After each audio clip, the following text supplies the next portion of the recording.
Okay, so for the first problem, number 21, our goal is to eliminate one of the variables. Well, if you look, this is a positive x and a positive x. If we add those together, we're going to get 2x.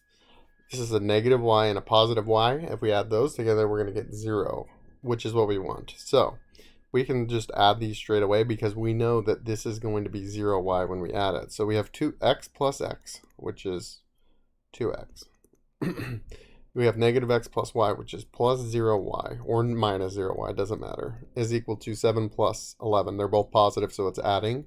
So this is 18. So then this says 2x is equal to 18, or x is equal to 9. Now from here, we can just go simply x minus y equals 7, which means 9 minus y equals 7, which means y is equal to 2. And if you can't, I'm sure you can figure that out on your own.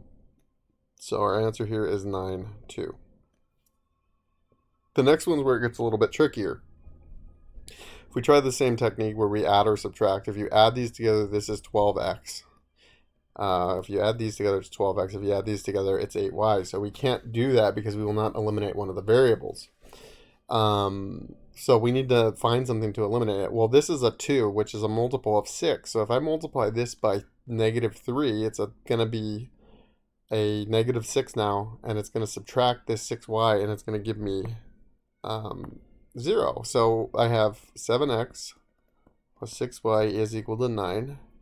I have negative 15x because I did negative 3 times that. Negative 3 times 2y is going to be minus 6y is equal to negative 33.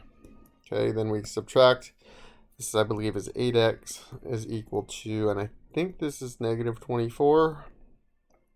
Divide by 8, x is equal to negative 3. Okay, and then we just simply go back to the original. 5 times negative 3 plus 2y is equal to 11, which means negative 15 plus 2y is equal to 11, which means 2y is equal to 26, or y is equal to 13. So our answer here is negative 3, 13. Okay. So that's taken care of. You just kind of have to figure out what you have to multiply by to get rid of one of these. Similarly, we could have gotten rid of x. We'd have to multiply this one by 7 maybe, and this one by 5, but or negative 5 just to make sure they cancel, but that doesn't affect this one. We don't have to do it that way. We'd get the same answer. Now, let's do one of the harder ones. We have x plus y plus z is equal to 4. 2x plus y minus z is equal to 1. 2x minus 3y plus z is equal to 1. Okay, in this case, z is the easiest one to eliminate. Why? Because there's a positive z, a negative z, and a positive z. Y is also easy, and I guess x could be too. I think z gives us the least amount of multiplication to deal with, so we're going to label these 1, 2, and 3, and we're going to use 1 and 2 first to eliminate z. So we've got x plus y plus z is equal to 4, and 2x plus y minus z is equal to 1. So this is 3x if we add these straight up and down, plus 2y, that cancels, is equal to 5. So this is equation 4. And now I need to use equation 3, which has 2x minus 3y plus z is equal to 1. And so the easiest one for me to use is going to be 2. Oops, not 4. Sorry, 2. And the reason 2 is the right one to use is because this is a positive z. And if we use 1, that's also a positive z. So if we add those, it's going to be positive 2z, and it won't cancel the z out. But we can use the next one. 2x plus y minus z is equal to 1.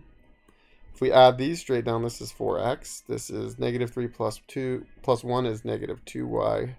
Cancel is equal to 2, and that is equation 5. Then we have 4, and that's 3x plus 2y is equal to 5, and 4x minus 2y is equal to 2. Okay, so I can already see which one I'm going to eliminate. Guess should be y, and the reason is this is a plus 2, this is a minus 2, so if we add them, this is 7x. Cancel is equal to 7, divide by 7, x is equal to 1. Now we go back to equations 4 and 5, and we use one of those to get y. We have 4 times 1 minus 2 times y is 2, which means 4 minus 2y is equal to 2. Minus 4 minus 4, negative 2y is equal to negative 2.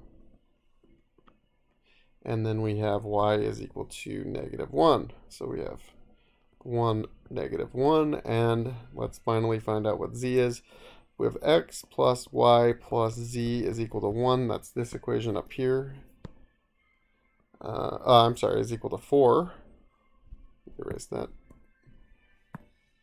Okay, but we know x is 1. We know y is negative 1. And we know z is something. So this is 1 minus 1. That's gone. That's 0. So z is equal to 4. So our final answer here is 1, negative 1, 4. I hope that helps. Just keep practicing. It takes time to master this. Sometimes the more practice you do with these, the easier they get. It's really just a trick of identifying which one you want to eliminate and coming up with a good reason for why you want to do it to save you time. The better you get at this, the more easy it becomes to figure out which one to eliminate. It just comes with experience, really. So I hope you're doing well. Thank you guys for watching.